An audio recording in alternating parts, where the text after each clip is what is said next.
1 বছর কেটে গেছে। ঈশিতা এখন আগের সেই ভেঙে পড়া মেয়ে নেই। চোখের জল মুছে সে নিজেকে নতুন করে গড়েছে। এখন সে একটা স্কুলে শিক্ষকতা করে। ছোট ছোট বাচ্চাদের হাসির মাঝে নিজের কষ্ট ভুলে থাকার চেষ্টা করে। তবুও কিছু রাত আসে যখন পুরনো স্মৃতিগুলো দরজায় কড়া নাড়ে। বৃষ্টির শব্দে, পুরনো গান শুনে, কিংবা হঠাৎ কোনো চেনা রাস্তা দেখে মনে পড়ে যায় অভ্রকে। যে মানুষটা বলেছিল, আমি তোকে কোনোদিন ভালোবাসিনি, এই একটা বাক্য এখনো মাঝে মাঝে বুকের ভেতর ছুরি হয়ে বিঁধে যায়। অপ্রত্যাশিত দেখা। সেদিন সন্ধ্যায় স্কুল থেকে ফিরছিল ঈশিতা। বাসস্ট্যান্ডে দাঁড়িয়েছিল। হঠাৎ সামনে একটা পরিচিত কণ্ঠ। ঈশিতা। হাতের ব্যাগটা কেঁপে উঠল তার। ঘুরে দাঁড়াতেই দেখল অভ্র। চোখের নিচে কালি, মুখে ক্লান্তি, আগের সেই হাসিটা নেই। কিছুক্ষণ দুজনেই চুপ। অভ্র আস্তে বলল, কেমন আছো? ঈশিতা ঠান্ডা গলায় বলল, ভালো। আমার সাথে একটু কথা বলবে? আমার কোনো কথা নেই। সে চলে যেতে চাইছিল, কিন্তু অভ্র বলল, প্লিজ, একবার শুধু শুনে যাও। ঈশিতা থেমে গেল। হারিয়ে যাওয়া মানুষের স্বীকারোক্তি। রাস্তার পাশের একটা বেঞ্চে বসল দুজন। অভ্র মাথা নিচু করে বলল, তোমার সাথে যা করেছি তার শাস্তি আমি প্রতিদিন পাচ্ছি। ঈশিতা চুপ। যার জন্য তোমাকে ছেড়েছিলাম সে আমাকে ছেড়ে চলে গেছে। ঈশিতা ঠোঁটে তাচ্ছিল্যের হাসি আনল। তাই নাকি? এখন বুঝতে পারছো কষ্ট কাকে বলে? অভ্র চোখের জল লুকিয়ে বলল, আমি ভুল করেছি ঈশিতা, ভীষণ ভুল। ভুল? ঈশিতার গলা কেঁপে উঠল। ভুল তো খাতায় হয় অভ্র। তুমি একটা মানুষের হৃদয় ভেঙেছিলে, যে কান্না কেউ দেখেনি। ঈশিতা উঠে দাঁড়ালো।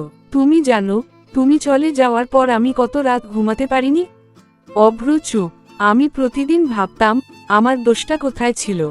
আমি কম ভালোবেসেছিলাম, আমি কম চেষ্টা করেছিলাম। তার চোখে জল চলে এলো। আমি আয়নার সামনে দাঁড়িয়ে নিজেকে জিজ্ঞেস করতাম, আমি কি এতটাই খারাপ? অভ্র কাঁদতে কাঁদতে বলল, না ঈশিতা, তুমি কখনো খারাপ ছিলে না। খারাপ ছিলাম আমি। অভ্রর পতন। অভ্র বলতে লাগলো, তোমাকে হারানোর পর বুঝেছি, তুমি শুধু একজন মানুষ ছিলে না, তুমি ছিলে শান্তি। তুমি ছিলে আমার জীবনের সত্যি ভালোবাসা। থামো। ঈশিতা চিৎকার করে উঠল, এই কথা বলার অধিকার তুমি হারিয়েছ। রাস্তার লোকজন তাকিয়ে দেখছিল।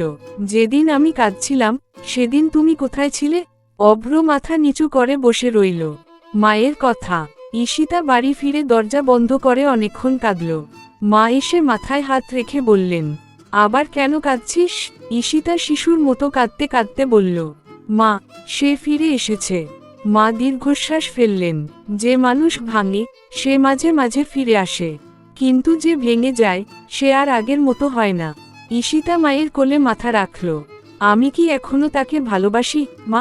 মা বললেন, ভালোবাসা শেষ হয় না মা, মানুষ শেষ হয়ে যায়। চিঠি। কয়েকদিন পর ঈশিতা একটা খাম পেল। ভেতরে অভ্রর লেখা চিঠি। ঈশিতা, আমি জানি তোমার ক্ষমা পাওয়ার যোগ্য আমি নই, তবুও লিখছি। আমি যখন তোমাকে বলেছিলাম কোনোদিন ভালোবাসিনি, সেদিন আমি নিজেকেও চিনতাম না।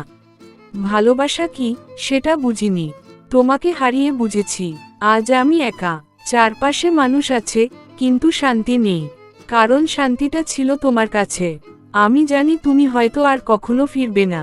শুধু একটা কথা জানাতে চাই, আমি আজও তোমাকে ভালোবাসি। অভ্র। চিঠিটা পড়ে ঈশিতার হাত কাঁপছিল। সে চিঠিটা ছিঁড়ে ফেলতে চেয়েছিল, কিন্তু পারেনি। কারণ কিছু অনুভূতি ঘৃণা দিয়েও মুছে ফেলা যায় না। শেষ দেখা আবার। একদিন অভ্র আবার দেখা করতে এল। একবার সুযোগ দাও। ঈশিতা শান্ত গলায় বলল, যখন আমি তোমার কাছে সুযোগ চাইতাম তুমি আমাকে সময়ও দাওনি। আমি বদলে গেছি হয়তো, কিন্তু আমার ক্ষতগুলো বদলায়নি। অভ্র কাঁদতে লাগলো, আমি সত্যি তোমাকে ছাড়া বাঁচতে পারছি না। ঈশিতা চোখ মুছে বলল, আমি তো তোমাকে ছাড়া বেঁচে গেছি। এই একটা বাক্য অভ্রকে নিঃশব্দ করে দিল। নিজেকে বেছে নেওয়া। ঈশিতা এবার নিজের জন্য বাঁচতে শিখেছে। সে জানে, সব ভালোবাসা ফিরে পেতে হয় না, কিছু ভালোবাসা শুধু শিক্ষা হয়ে আসে। অভ্র ছিল তার জীবনের সবচেয়ে কষ্টের অধ্যায়, কিন্তু সেই অধ্যায়ই তাকে শক্ত করেছে। শেষ দৃশ্য। বৃষ্টির দিনে জানালার পাশে দাঁড়িয়ে ঈশিতা আকাশ দেখছিল। মনে মনে বলল, আমি তোকে ভালোবেসেছিলাম সত্যি, তাই তোর জন্য কেঁদেছি। কিন্তু এবার আমি নিজেকে ভালোবাসবো, তাই তোকে ছেড়ে দিলাম। তার চোখে জল ছিল, কিন্তু সেই জলে এবার ভাঙ্গনের কষ্ট ছিল না, ছিল মুক্তির শান্তি।